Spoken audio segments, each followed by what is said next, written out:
back to the final part of how to solve a problem like a wheelie machine. It's now all done. And in this video, it just shows you what we did next to solve the problem. The sound quality is still bad, still haven't solved it, still struggling with it, but hopefully it will improve over the next few videos. Hope you enjoy. Right, we've tested all three of them. There's an obvious winner, is the lead. That took the most tonnage, it didn't explode, it didn't crack. The fiberglass one, that cracked. The resin one exploded. So, the obvious choice is not that, because that is rattling around in there. It was even crushed onto it and it's still rattling around. Now the reason why that is because this stuff, this babbitt or lead or whatever it is, tends to shrink quite a lot. So when it's molten, you pour it into the mould, and then when it cools down, it will shrink, and it will shrink a lot. So when it's in the casting expands when it all cools down, and the casting contracts and then crushes it. That's the way it should work. Thing is, if you haven't got that casting to the right temperature, it won't crush that completely. So that isn't going to work, in my opinion. So we're not using that. Now the fiberglass one was very strong, and because of all the fibres, it stops it from exploding.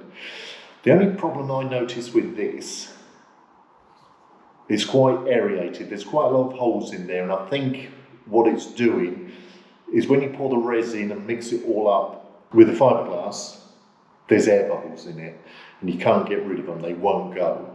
So we're not going to use that. So the pure resin one.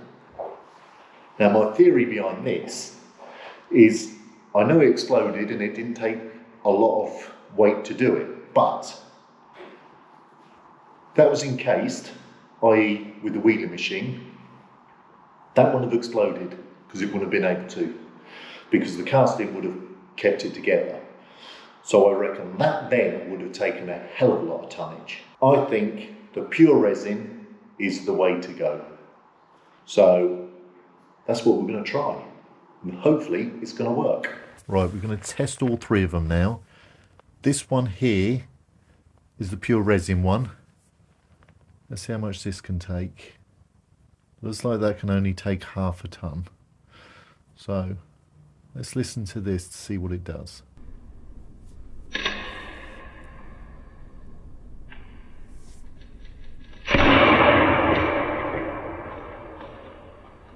Oh my God, that exploded. Literally exploded.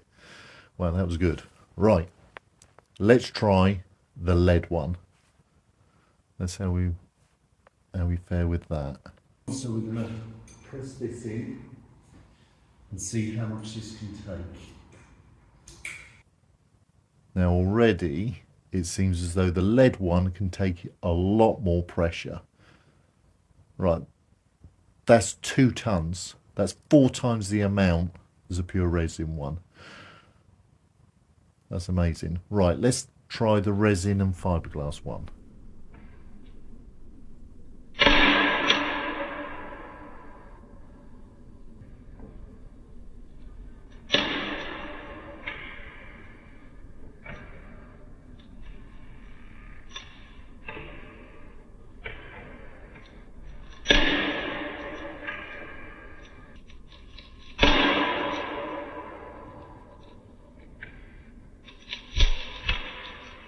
Now that made a fair bit of noise as well, didn't it? But that's all cracked and had it anyway. And that got up to 2 tons, so that was pretty good as well. What I'm going to do is heat the casting up first, so it's nice and warm. And then I'm going to pour this stuff in the hole. It's all jigged up, it's all ready to go. It will just help get rid of the air bubbles, and it will help it cure a little bit faster. So let's start heating it up and see where we go from there. Here we are. It's all jigged up, ready to go. Hopefully it's sealed this time. What I'm going to do is put some heat in it with the oxyacetylene torch, because I tried the heat gun and it just weren't hot enough. It just took too long. So the oxyacetylene torch is just going to warm it through. Doesn't affect the paint at all, but it'll help the resin cure and it will get rid of them air bubbles. So let's just put a bit of heat into it, and yeah, that should be, let's check the temperature. Yeah, that's okay, that'll do. Right, now to pour the resin in. Now this first bit could be a bit dodgy, because if I don't get it right, it's just going to go all over the wheeling machine and make a right old mess. Oh, that's perfect.